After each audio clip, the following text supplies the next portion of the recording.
Delhi BJP अध्यक्ष आदेश गुप्ता ने केजरीवाल सरकार पर साधा निशाना। लॉकडाउन में पंडितों पर ध्यान नहीं देती है दिल्ली सरकार।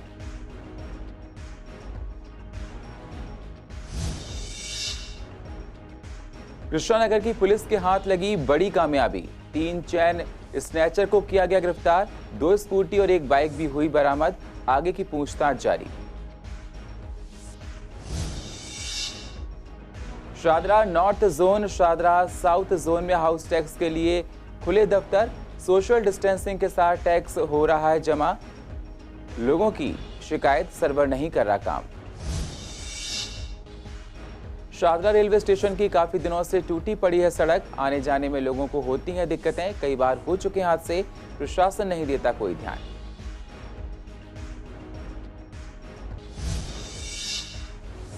और पूर्वी दिल्ली में लॉकडाउन के दौरान स्कूल फीस को लेकर अभिभावक ने जताई नाराजगी। माफ की जाए school fees, no vaccine no school का दिया नारा। नमस्कार, स्वागत है आप सभी का सीसीएन में। मैं हूं आपके साथ सुनील चौहान। अब होते हैं रूबरू पूर्व दिल्ली की अहम खबरों के साथ। दिल्ली बीजेपी के नवनिर्वाचित अध्यक्ष आदेश गुप्ता ने आज कांति नगर का दौरा किया, जहां पर शादरा साउथ जोन की चेयरमैन कंचन महेश्वरी ने पंडितों को राशन वितरण किया और कपड़े भी बांटे। उस समय आदेश गुप्ता जी मौजूद रहे। आदेश गुप्ता जी से ज्यादा बातचीत की हमारी संवाददाता वंदना कश्यप कैंथ ने। आइए आपको सुनाते हैं।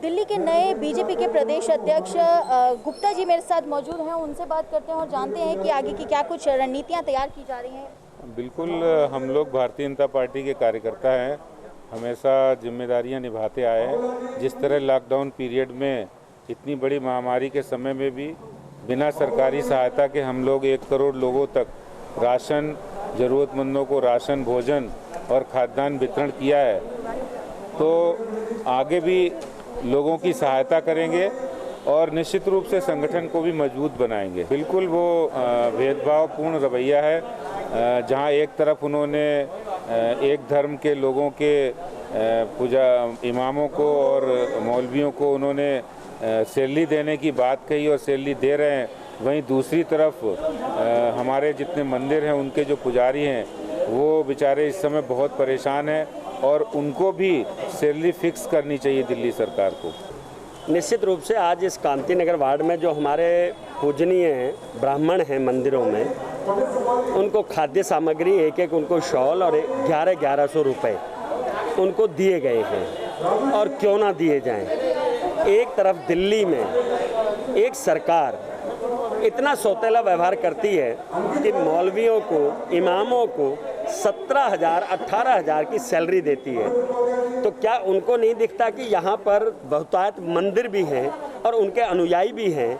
तो सरकार ने तो वोटों की राजनीति के कारण एक संप्रदाय को खुश करने के लिए उनकी सैलरी बनाई। तो भारतीय जनता पार्टी ने ये बीड़ा उठाया है कि निश्चित रूप से अपने ब्राह्मणों का मान, सम्मान और स्वाभिमान, उसकी चिंता भारतीय जनता पार्टी करेगी।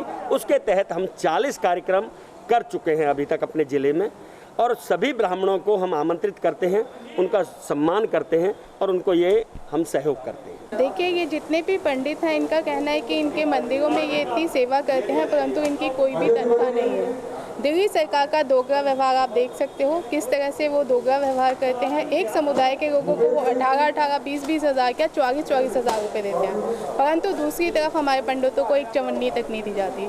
तो ये सही में एक बहुत ही हृदय विदारक घटना है कि इस पे उन्हें संज्ञान भी रहना चाहिए और निश्चित रूप से बीजेपी का एक कार्यकर्ता इन पंडितों की आवाज़ उठाएगा। लॉकडाउन के टाइम में पंडितों को काम धाम सब बंद, पूजा पाठ सारी बंद। ये रोज इनको दक्षिणा मिलती है, उसी से अपना गुजारा चलाते हैं।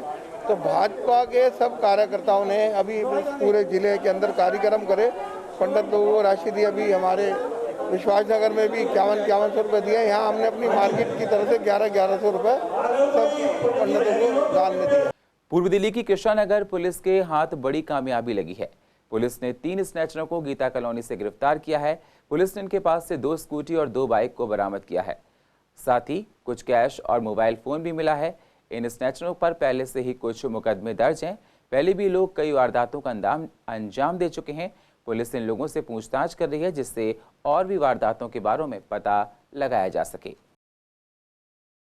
एडीएमसी चाहता है कि हर साल हाउस टैक्स ज्यादा से ज्यादा आए, जिससे निगम को अपने कर्मचारियों को सैलरी देने में परेशानियां ना उठानी पड़े।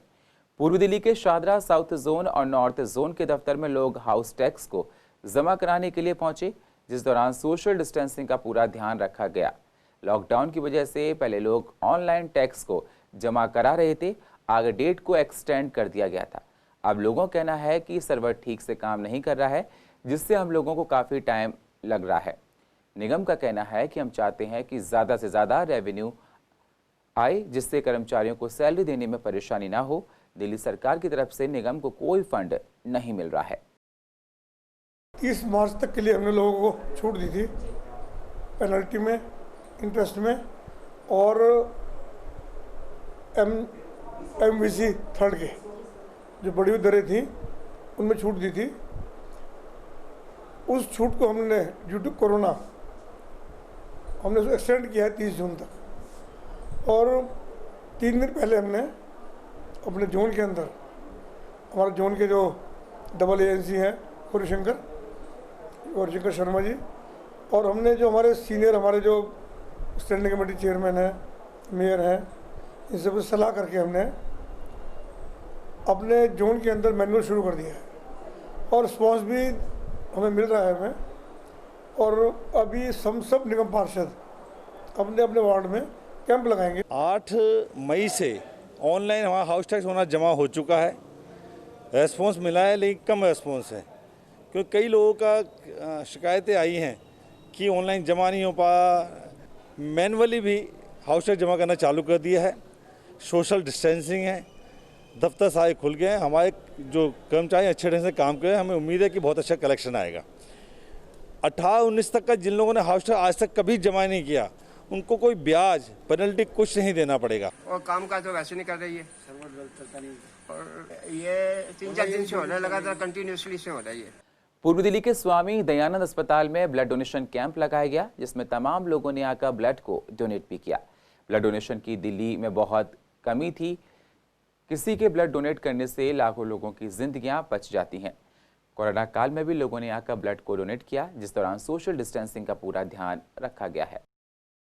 देखिए, ऐसा है कि इस कैंप को लगाने का जो एक उद्देश्य ये था, क्योंकि ये बड़ा संकट का समय है, पूरे विश्व पे कोरोना रूपी संकट आया हुआ है, तो ऐसे में लोगों को समाज के प्रति जोड़ना, प्लस उनके अंदर जो एक अवसाद की भावना है, एक डिप्रेशन पिछले 2-3 महीने में एक मिडिल क्लास आदमी के अंदर में भी डेवलप हुआ, तो उसको ये भी रियलाइज़ कराना कि उसकी यूटिलिटी कितनी ज़्यादा है। और ये हमारे ही नहीं वरन पूरे समाज का एक पार्ट बनना है। अभी आपने देखा ये ब्लड दे रहे हैं, इन्होंने भी लगाया हुआ है, आपने भी, दोनों ने मास्क लगाए हुए हैं, मैंने भी लगाया हुआ है, हमने ग्लव्स भी पहने हुए हैं, और हम लोगों के बीच में लगभग 6 फीट का एक अंतर भी है। ये किस लिए ज़रूरी है? क्योंकि इस वायरस के जो फैलने का माध्यम है वो केवल और केवल एक व्यक्ति से दूसरे व्यक्ति में जो सांस के माध्यम से फैलता है या फिर टच के माध्यम से, तो उस चीज़ को इंश्योर करने के लिए ये फिजिकल डिस्टेंसिंग की जाती है और करनी ज़रूरी है। मैं बहुत बधाई दूंगा। तो ये ब्लड जो है ना, कोरोना में काम आए ना आए, लेकिन डिलीवरी केसेस में, एक्सीडेंट केसेस में और भी किसी का जो एक्सीडेंट होते हैं उनके लिए बड़ा ज़रूरी है। पीछे बहुत दिक्कत आ रही थी, तो मैं बड़ा बधाई दूंगा दोबारा से पूरे स्टाफ को। इस ही सिचुएशन में मुझे लगता है इसकी ज़्यादा आवश्यकता है। जो नॉर्मल कंडीशन से उसमें तो जितना हमें ब्लड चाहिए था, अब क्या हुआ, लॉकडाउन के चलते लोग झिझक भी रहे हैं कि हमें अभी देना चाहिए, रक्तदान करना चाहिए या नहीं करना चाहिए, कहीं कोरोना ना हो जाए। लेकिन हमारी बाकी समस्याएं तो चल ही रही हैं। इमरजेंसी सिचुएशन हो रही है, बच्चे नवजात जो आ रहे हैं, थैलीसीमिया के जो पेशेंट हैं, और जैसे किसी की सर्जरी है, क्योंकि गायनी हो, ये सब तो चल ही रहा है ना, डिलीवरी हो ही रही है, एक्सीडेंट हो ही रहे हैं, तो रक्त की इतनी आवश्यकता है। अगर ये जो नए लोग हैं, जो जवान लोग हैं और जो दे सकते हैं, उस क्राइटेरिया में हमारे फिट बैठते हैं, तो उनको स्वेच्छा से रक्तदान करना चाहिए। अभी ज़्यादा ज़रूरत है। मैं 27 टाइम मेरा ये है ब्लड डोनेशन का, डोनेट किया मैंने 27 टाइम। तो मेरा ये है कि हमें जितना ज़्यादा हो देना चाहिए, हर 3 मंथ में देना चाहिए, जिससे जो नीडी है उनको यूटिलाइज हो सके। प्राइवेट स्कूल बच्चों के पेरेंट्स से लॉकडाउन की फीस की भी डिमांड कर रहे हैं, जिसको देखते हुए पेरेंट्स ने पूर्व दिल्ली में नो वैक्सीन नो स्कूल का नारा दिया है। पेरेंट्स का कहना है कि स्कूल हमसे फीस की बात कर रहे हैं, जबकि लॉकडाउन में तो स्कूल फीस ले नहीं सकते हैं। पेरेंट्स का कहना है कि वैसे भी इस महामारी से लोग बहुत परेशान हैं। हम चाहते हैं कि जब तक इस बीमारी को कोई वैक्सीन नहीं आ जाती है, कोई उसकी वैक्सीन नहीं आई, तब तक बच्चों को स्कूल में नहीं भेजेंगे। बच्चे इस बीमारी को लेकर बचाव नहीं कर पाएंगे। अनलॉक 1 में जो स्कूल खोलने की बात चल रही है, उसके दौरान हमारे पे फ़ोन आ रहे हैं कि आप अपने बच्चे की फ़ीस भरें, नहीं तो हम उसको ऑनलाइन क्लास से भी हटा देंगे। और हम पे बहुत ज़्यादा प्रेशर है। दिल्ली सरकार के आदेश के अनुसार हम लोग घर में बैठे हैं लॉकडाउन में। अब हम ये चाहते हैं कि हम लॉकडाउन में बैठे तो हम फीस भरने के सामर्थ्य में नहीं है, ना हम पे इस टाइम जुगाड़ है कुछ भी। तो हम चाहते हैं कि नो स्कूल नो फीस की फ़ीस माफ़ करी जाए। हाँ जी, बिल्कुल मांग रहे हैं, मैसेज आ रहे हैं उनके, बार बार हमें परेशान कर रहे हैं कि आप फ़ीस भरिए। अब आप बताइए, जब काम नहीं है तो फ़ीस कहाँ से भरेंगे? अब लॉकडाउन में बिल्कुल भी काम नहीं है, 2 महीने हो गए, तो कैसे करेंगे मैनेज? निरंतर हमारे पास पेरेंट्स की कंप्लेंट आ रही है, ऑनलाइन व्हाट्सएप पे मैसेज आ रहे हैं, फ़ोन आ रहे हैं कि आप कुछ करो। लोगों के व्हाट्सएप पे मैसेज भेज रहे हैं स्कूल वाले कि फ़ीस जमा कराओ, नहीं तो आपके बच्चे का नाम काट दिया जाएगा। कई लोकल स्कूलों के बहुत फ़ोन आ रहे हैं कि पेरेंट्स के कि भाई इस तरीके से उन पर ऐसा प्रेशर बनाया जा रहा है। जबकि हम ये कह रहे हैं, जब शिक्षा का अधिकार 1973 के अंदर ये है कि आप नाम नहीं काट सकते किसी बच्चे का, तो हम लोग कानूनी लड़ाई लड़ने के लिए भी हम पूरी तरीके से तैयार हैं। और एक बात हमारी ये है कि जैसे माहौल बन रहा है, केजरीवाल सरकार ने जैसे ऑड इवन के ऊपर मार्केट खोल दी, फिर आज ऑड इवन बिल्कुल ख़त्म कर दिया और पूरे बाज़ार खोल दिए। ये स्कूलों को लेकर भी जुलाई में इसी तरीके से कर रहे हैं कि फ़ीस लेने के लिए स्कूल खोलने की तैयारी कर रहे हैं। देखिए, हमारे नारे का मतलब है कि जब तक वैक्सीनेशन कोई इसका नहीं आ जाता मार्केट के अंदर, तब तक कोई भी स्कूल किसी भी तरीके से नहीं खोला जाए, क्योंकि एक प्राइवेट स्कूल में कम से कम 500 से लेके 1000 बच्चों की गैदरिंग होती है। तो स्कूल वालों के लिए उसको मेंटेन कर पाना, सोशल डिस्टेंस को वहाँ पे मेंटेन कर पाना बड़ा ही मुश्किल काम है। और इसके लिए हम अभियान चला रहे हैं। अगर कोई स्कूल ऐसा करता है तो हम धरना देंगे, प्रदर्शन करेंगे। अगर फिर भी वो नहीं मानते हैं तो हम PIL लगाएंगे हाई कोर्ट में, और वहाँ इस चीज़ को हम निपटारा करवाएंगे माननीय हाई कोर्ट से। पूर्व दिल्ली के शारदा रेलवे स्टेशन की रोड पिछले कई समय से टूटी पड़ी है, जिसकी वजह से कई बार हादसे भी हो चुके हैं। स्टेशन की रोड टूटी होने की वजह से लोगों को आने जाने में तमाम तरह की परेशानियों का सामना करना पड़ता है। लोगों का ये भी कहना है कि हम लोग कई बार इसकी शिकायत प्रशासन से कर चुके हैं, पर प्रशासन इस पर कोई ध्यान नहीं दे रहा है। 6 महीने से कम से कम 6 या 8 महीने हो गए। क्या परेशानी होती है इसमें? जब जो कोई गाड़ी निकलती है ना, तो पलट बाइक भी स्लिप हो जाती है, स्कूटी भी स्लिप हो जाती है, और बैटरी रिक्शा वालों को भी परेशानी होती है इससे। और जो कार आती है ना, उससे भी ज़्यादा परेशानी होती है। ठेले वाले जो आते हैं ना माल लोडिंग, वो पलट जाती है। मैं तो तकरीबन काफ़ी टाइम से देख रहा हूँ ये पुलिया इसी तरह से यहाँ टूटी है। एक बार तो मैं भी खुद अपनी वाइफ के साथ स्कूटी पे आ रहा था, तो यहाँ से निकलने में इतनी समस्या हुई कि मेरे को अपनी वाइफ को उतार के जब स्कूटी निकालनी पड़ी। कई बारी तो यहाँ पे बारिश के टाइम पे तो ऐसा माहौल हो जाता है, अभी भी बारिश का मौसम आगे आने वाला है, जिस हिसाब से चल रहा है, तो यहाँ पे पानी इतना भर जाता है कि मतलब समझ ही नहीं आता कहाँ से निकलें कहाँ से नहीं। से भी जाते हैं, जैसे यहाँ पे आपने देखा होगा, यहाँ पे फ्रूट्स के कितने सारे वेंडर हैं, सब्जी बेचने वाले यहाँ पे आते हैं ना, तो उनकी कई बार ठेली भी पलट जाती है। भैया मानते हैं, अभी देखो मौसम की बात है, दिल्ली सरकार ने जो भी है जैसे भी रोड बनाई, अगर आप देख सकते हैं यहाँ पे पुलिया है, अगर कोई भी रिक्शा कोई भी व्हीकल जो माल लोड करके आ रहा है उसे पलटने के चांसेस रहते हैं, सबसे ज़्यादा पलटने वाली बात है। दूसरा हम देखा जाए, जब यहाँ पे बारिश होएगी तो पानी भर जाएगा, उससे लोगों को ये नहीं पता चल पाएगा कि यहाँ पे गड्ढे हैं, तो उसकी वजह से वो गिरने के बहुत आसार रहते हैं। दूसरा क्या है, यहाँ पे थोड़ा सा कंजस्टेड एरिया है, रिक्शा वाले खड़े रहते हैं, आपके फ्रूट वेंडर्स हैं वो रहते हैं, तो उसकी वजह से क्या थोड़ा कंजस्टेड हो जाता है, जिसकी वजह से और परेशानी होती है। तो मैं तो यही चाहूँगा कि दिल्ली सरकार इस पर थोड़ा ध्यान दे, जो यहाँ के विधायक जी हैं और जैसे भी है इसका थोड़ा सही कराया जाए। अगर पूरी टूट के भी ना बने तो एक कम से कम पैच लगा दिया जाए, जिससे ये सही हो जाए। कोरोना का ग्राफ देश में लगातार बढ़ता जा रहा है, जिसकी वजह से लोग डरे हुए हैं। लोग कोरोना महामारी से बचने के लिए हर संभव प्रयास कर रहे हैं, जिसको देखते हुए पूर्व दिल्ली में हवन किया गया, जिसमें सोशल डिस्टेंसिंग का पूरा ध्यान रखा गया।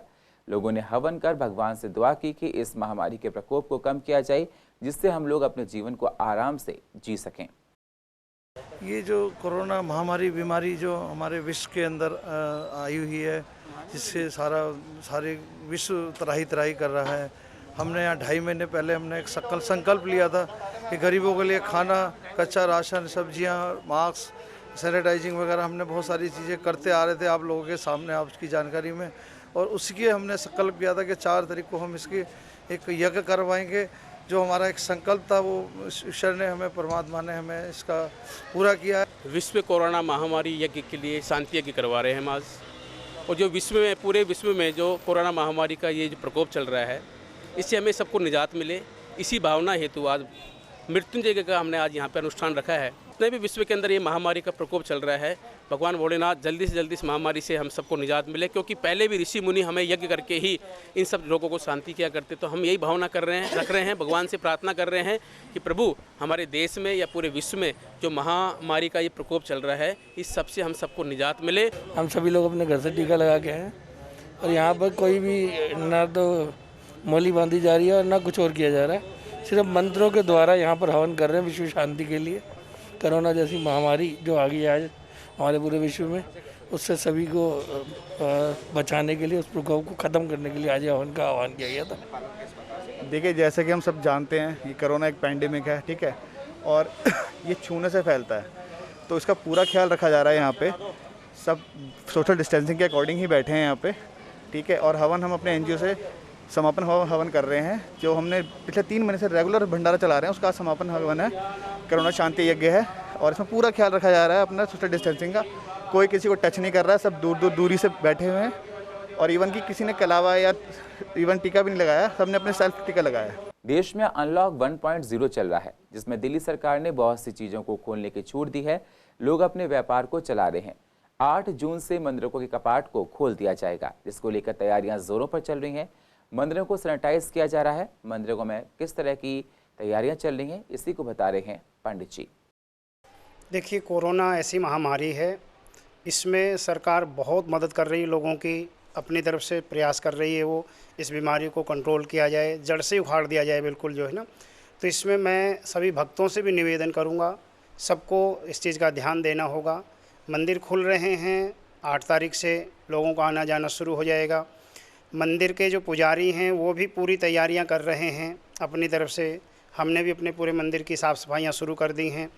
और सबसे निवेदन हम यही करेंगे कि 2 गज की दूरी का जो मोदी जी ने कहा पालन करना है, तो उसको करना है। आप लोगों ने भी मंदिर में आप लोग अवश्य आएँ, लेकिन 2 गज की दूरी बना करके रखें। जैसे घंटी है, घंटी का स्पर्श न करें, क्योंकि बार बार एक घंटी को सभी लोग बजाएंगे तो एक दूसरे में बीमारी जा सकती है। इस चीज़ का आप लोगों को ध्यान रखना है। घंटी नहीं बजानी। जैसे पंडित जी से प्रसाद के लिए आपको जो है ज़बरदस्ती नहीं करनी है, क्योंकि पंडित जी भी कई जनों को स्पर्श करेंगे तो वहाँ पे भी दिक्कत है। तो इन चीज़ों का ध्यान रखना है। जैसे टीका न लगा, कलावा नहीं बांधा जा सकता, क्योंकि स्पर्श करना पड़ेगा, कलावा नहीं बंधेगा। तो कुछ दिन सभी लोगों को मर्यादा का पालन करना होगा, क्योंकि कहा गया मर्यादा जिस समय निभाई जा सके तभी निभानी चाहिए। कहीं कुछ अड़चन हो तो थोड़ा उसमें समझौता भी करना चाहिए। जो मंदिरों के पुजारी हैं उनके बारे में भी सरकार को विचार करना चाहिए। 2.5-3 महीने से पुजारी कहीं नहीं जा पा रहे हैं, उनकी जीविका किसी प्रकार से नहीं चल पा रही है। केवल पुजारी नहीं, और कुछ कर्मकांडी ब्राह्मण जो किराए पे कमरे लेकर के रहते हैं, कर्मकांड कर रहे हैं, उनके काम नहीं चल रहे हैं। या जो जागरण चौकी वगैरह करते हैं, उनके काम बिल्कुल नहीं चल रहे, वो भी 3 महीने से बिल्कुल खाली बैठे हुए हैं। तो उनके बारे में भी सरकार को विचार करना चाहिए। और पूर्व दिल्ली की अधिक जानकारी के लिए आप YouTube पर जाकर CCN10 को सब्सक्राइब करें और फ्रेश अपडेट लेते रहें। और फिलहाल पूर्व दिल्ली खास में इतना ही। बाकी खबरों के लिए आप बने रहिए CCN के साथ। तब तक के लिए नमस्कार।